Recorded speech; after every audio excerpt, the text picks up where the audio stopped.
Hello and welcome. My name is Alan. This was meant to be Thursday's video. More of the Bhagavad Gita. We are getting into the actual Gita itself here with today's episode. We'll be reading both parts of chapter 1. They have chapter 1. Each chapter is like this. It's a short synopsis by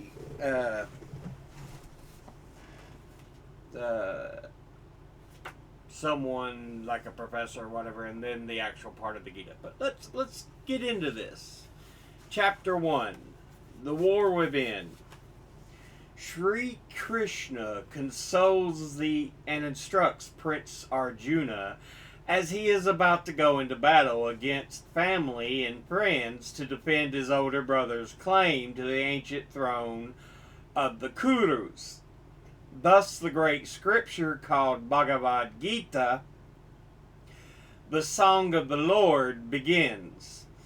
Sri Krishna is Bhagavan, the Lord, the mysterious incarnation of Lord Vishnu, the aspect of a god who fosters and preserves the universe against the forces constantly working to destroy and corrupt it. Krishna has appeared on earth as a royal prince of the house of Yadavas. Thus he combines earthly majesty with the hidden spiritual power. Most know him only as an unimportant prince, but the wise have seen him reveal his power to destroy evil and protect the good. The battle of the Bhagavad Gita is not Krishna's fight, however. It is Arjuna's. Krishna is only Arjuna's charioteer and advisor. He has promised Arjuna that he will be with him throughout the ordeal, but much as he passionately hopes for Arjuna's victory, he has sworn to be a non-combatant in the struggle. A charioteer's position is a lowly one compared to the status and glory of the warrior he drives, but Krishna assumes this modest role out of love for Arjuna. As charioteer, he is in a perfect position to give him advice and encouragement to Arjuna without violating his promise not to join the fight himself. To secure their claim to the throne, Arjuna and his brother must fight not an alien army, but their own cousins who have held the kingdom for many years. Tragically, the forces against them include their own uncle, the blind king Dhritarashtra, and even the revered teachers and elders who guided Arjuna and his brothers when they were young. Arjuna, of course, wants to win the throne for his brother, who is the rightful heir to the Kuru dynasty, and has endured many wrongs, but he is dismayed at the prospect of fighting his own people.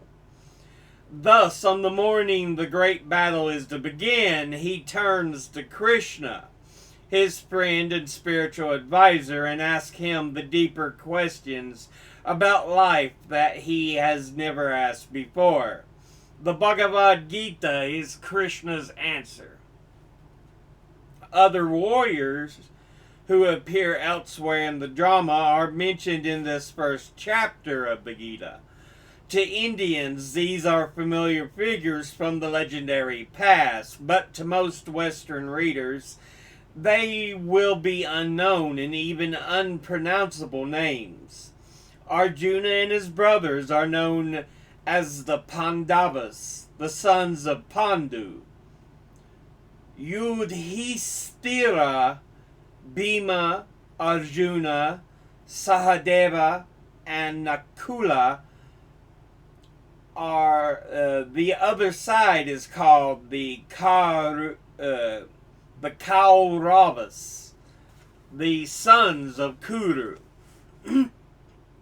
This is somewhat misleading, for both sides of the royal family are Kurus by birth, but the Pandavas are now in the position of appearing to be the dissident faction, so they are called sons of Pandu to distinguish them from the larger family.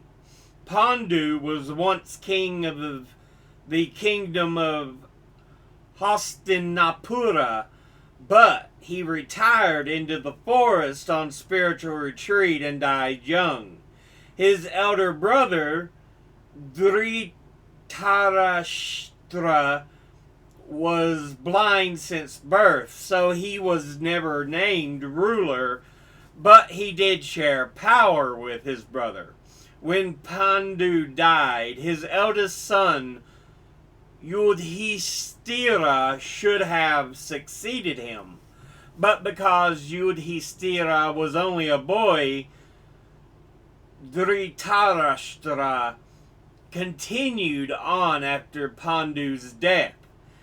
As time passed, however, Dhritarashtra's attachment to his own eldest son, Duryodhana, gradually overcame him.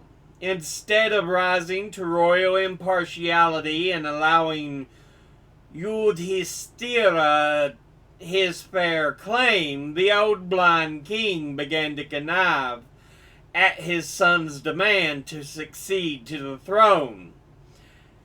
Actually, the line of succession had grown convoluted over several generations, and it was not unthinkable that Duryodhana should rule next. But Yudhishthira's outstanding qualities and Duryodhana's corruption gradually decided the issue, at least from the moral point of view. For Duryodhana, the conflict could be resolved only on the battlefield. Other warriors are mentioned briefly in Chapter 1. Two particularly important figures in the Mahabharata story are Drona and Bhishma. Drona was born a Brahmin, a member of the priestly caste. But in search of wealth, he took up the way of the warrior and excelled in the knowledge of arms. He was the teacher, the guru, of all the royal princes in their youth, the sons of Pandu and the sons of Dhritarashtra alike. Thus, it was he who taught both sides the skills of war, an irony which sharp-tongued Duryodhana points out in verse 3. Arjuna was Drona's best pupil when it came to the bow, excelling even Drona's own son, Ashvathama. Bhishma, the grandsire of both sides, is not actually the prince's grandfather, but a respected elder statesman.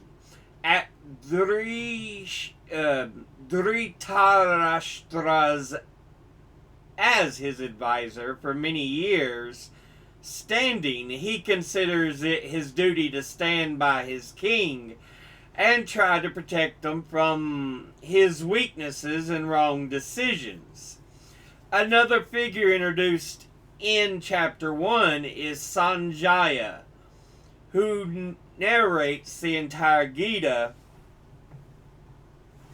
to the blind king Dhritarashtra. Sanjaya is not present on the battlefield, but the text tells us that his sage, Vyasa, the composer of the Gita, was given him divine sight so that he can see and report everything.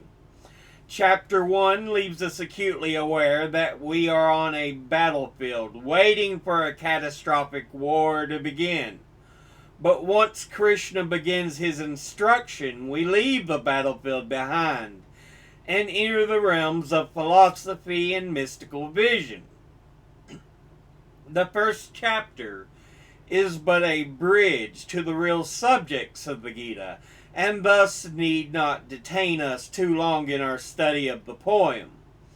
Yet, the first chapter has caused a great deal of debate, largely because of what it has to say about the morality of war.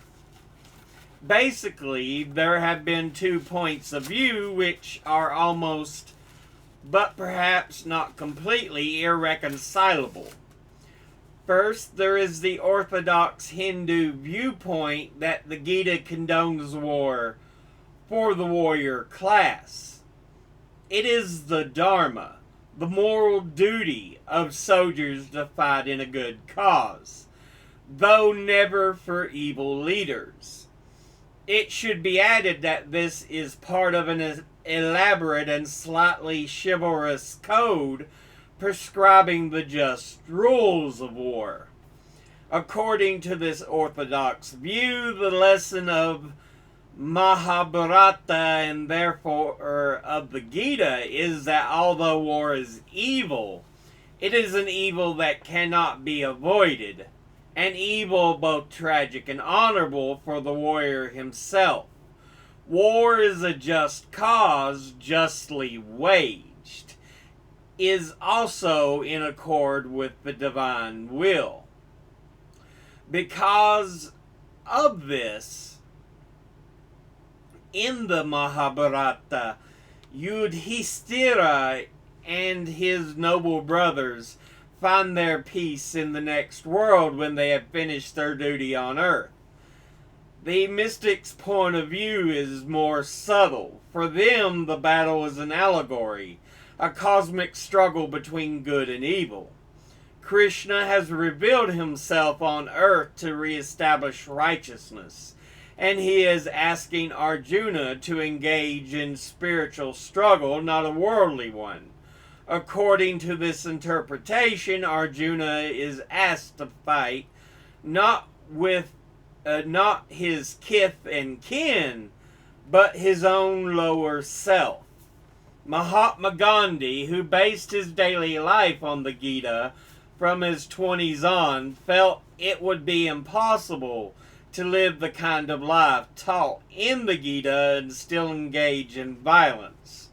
To argue that the Gita condones violence, he said, was to give importance only to the opening verses, its preface, so to speak, and to ignore the scripture itself. For some, it helps clarify the question to look upon the Gita as an Upanishad, a mystical statement from the Vedas, and that was incorporated into the warrior epic of a later age. Chapter 1 of the Gita then forms a rather perilous bridge between the warrior's world and the essential truth of the Gita, Sri Krishna's revelations of spiritual truth. Chapter 1, The War Within. Dhritarashtra, O Sanjaya, tell me what happened at Kurukshetra, the field of Dharma, where my family and the Pandavas gathered to fight.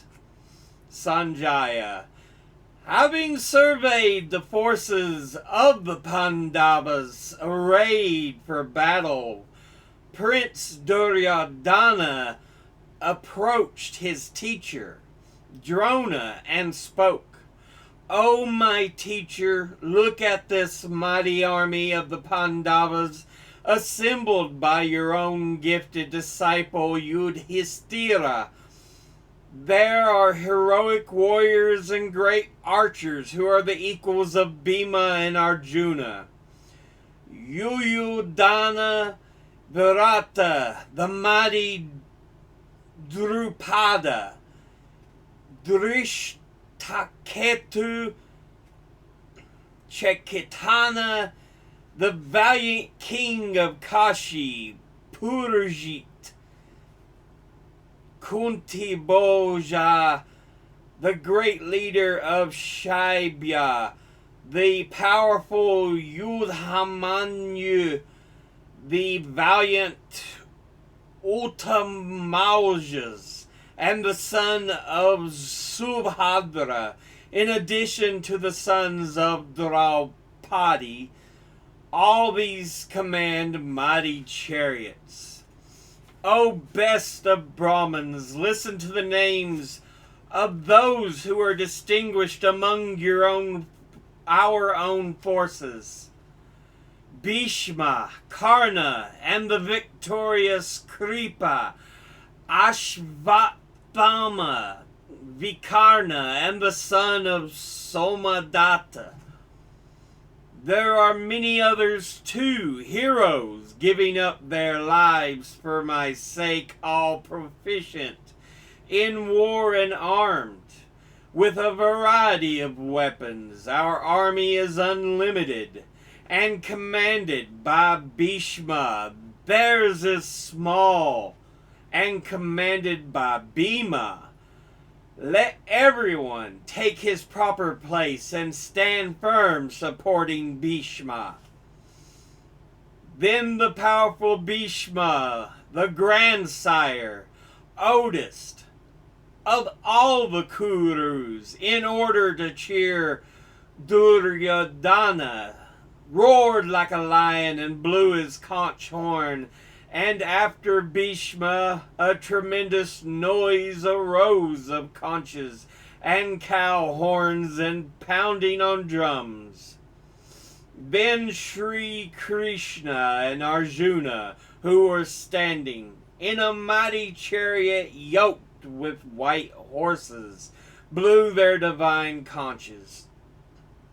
Sri Krishna blew the conch named Panchajanya, and Arjuna blew that called Devadatta. The mighty Bhima blew the huge conch Pandra. Yudhishthira, the king, the son of Kunti, blew the conch Anantavijaya. Nakula and Sahadeva blew their conches as well. Then the king of Kashi, the leading bowman, the great warrior of Shikandi, Drishtajumna, Virata, the invincible Satyuki, Drupada, all the sons of Draupadi, and the strong-armed son of Subhadra joined in, and the noise tore through the heart of Duryodhana's army. Indeed, the sound was tumultuous, echoing throughout heaven and earth. Then, O Dhritarashtra, Lord of the earth, having seen your son's forces set in their places and the fighting about to begin, Arjuna spoke these words to Sri Krishna. Arjuna, O Krishna, drive my chariot between the two armies. I want to see those who desire to fight with me. With whom will this battle be fought? I want to see those assembled to fight for Duryodhana, those who seek to please the evil-minded son of Dhritarashtra by engaging in war. Sanjaya. Thus Arjuna spoke, and Sri Krishna, driving his splendid chariot between the two armies, facing Bhishma and Drona, And all the kings of the earth said, Arjuna, behold all the Kurus gathered together. And Arjuna, standing between the two armies, saw fathers and grandfathers, teachers, uncles and brothers, sons and grandsons, in-laws and friends. Seeing his kinsmen established in opposition, Arjuna was overcome by sorrow. Despairing, he spoke these words. O Krishna, I see my own relations here anxious to fight, and my limbs grow weak. My mouth is dry, my body shakes, and my hair is standing on end. My skin burns, and the bow Gandiva has slipped from my hand. I am unable to stand. My mind seems to be whirling. These signs bode evil for us. I do not see that any good can come from our killing our relations in battle. O Krishna, I have no desire for victory or for a kingdom or pleasures. Of what use is a kingdom or pleasure or even life, if those for whose sake we desire these things, teachers, fathers, sons, grandfathers, uncles, in-laws, grandsons, and others with family ties, are engaging in this battle, renouncing their wealth and their lives? Even if they were to kill me, I would not want to kill them, not even to become ruler of the three worlds. How much less for the earth alone? O Krishna, what satisfaction could we find in killing Dhritarashtra's sons? We would become sinners by slaying these men, even though they are evil. The sons of Dhritarashtra are related to us. Therefore, we should not kill them. How can we gain happiness by killing members of our own family? Though they are overpowered by greed and see no evil in destroying families or injuring friends, we see these evils. Why shouldn't we turn away from this sin? When a family declines, ancient traditions are destroyed. With them are lost the spiritual foundations for life, and the family loses its sense of unity. Where there is no sense of unity, the women of the family become corrupt. And with the corruption of its women, society is plunged into chaos. Social chaos is hell for the family and for those who have destroyed the family as well. It disrupts the process of spiritual evolution begun by our ancestors. The timeless spiritual foundations of family and society would be destroyed by these terrible deeds which violate the unity of life. It is said that those whose family dharma has been destroyed dwell in hell. This is a great sin. We are prepared to kill our own relations out of greed for the pleasures of a kingdom.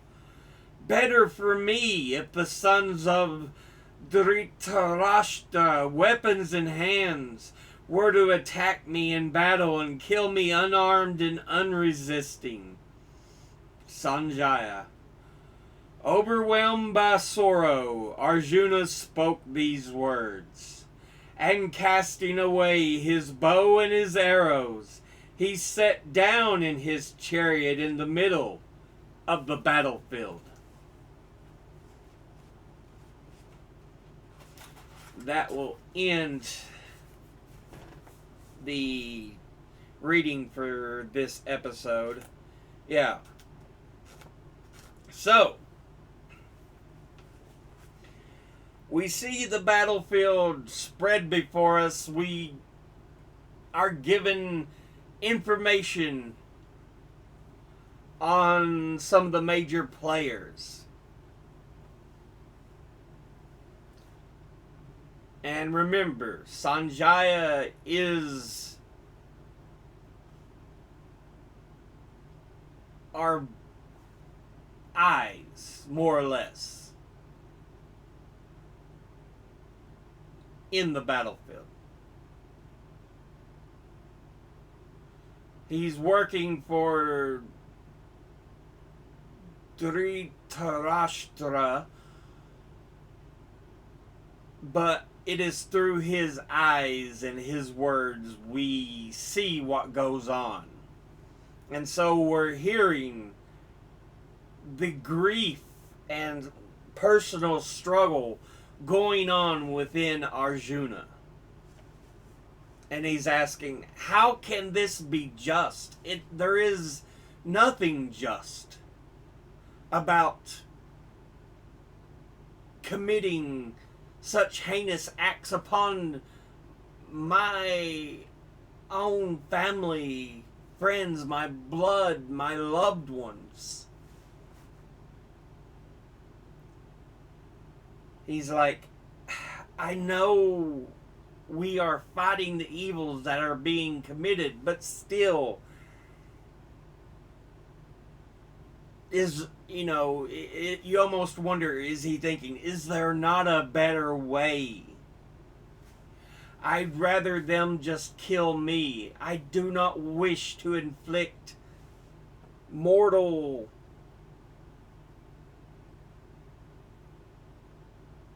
damage upon them. Because these are people he's known since childhood.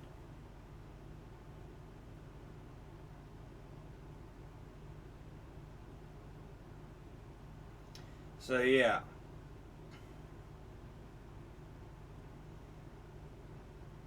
And as we know, Krishna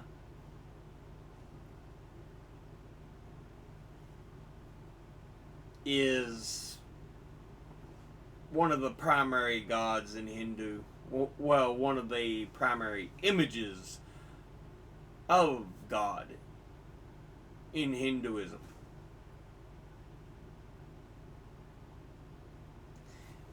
But he's just serving as charioteer. He wants to serve no deciding factor. He's there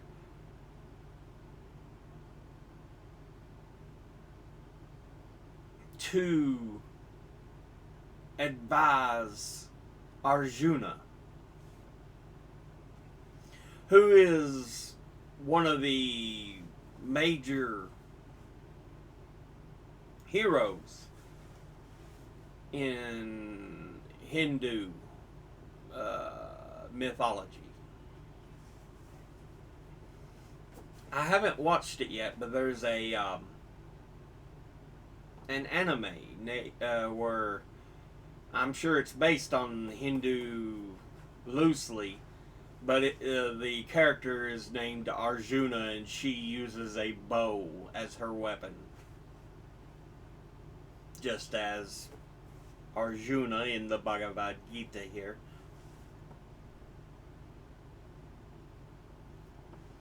And they speak of how great of a bowman he is.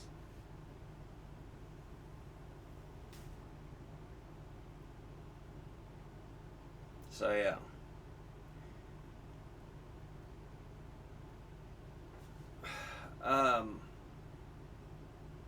But yeah. You could see the frustration and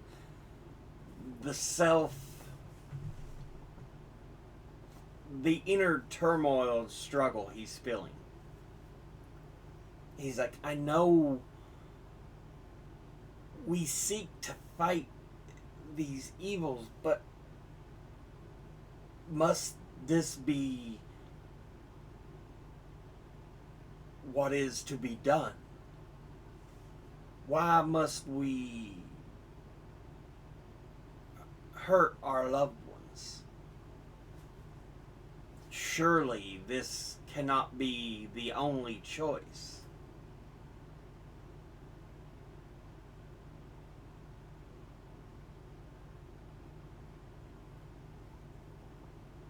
So yeah.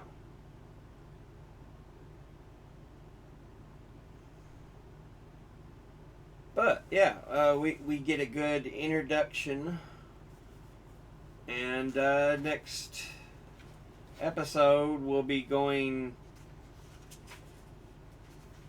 Self-realization is the description of it, as well as the chapter of the poem,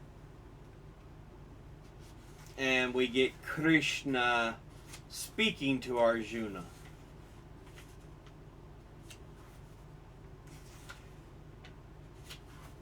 There's quite a bit of the poem that is involved in that particular chapter. That'll be a long one. But yeah. So now we'll be getting more into the thought aspect, the philosophical aspect, as Krishna tries to explain it to Arjuna. But that'll be in our next episode. But, as always, educate thyself, think, read, study, learn. Someone tells you something you have trouble believing, ask them to cite their sources. Thank you all for watching. I'll see you all in the next one. Until then, later.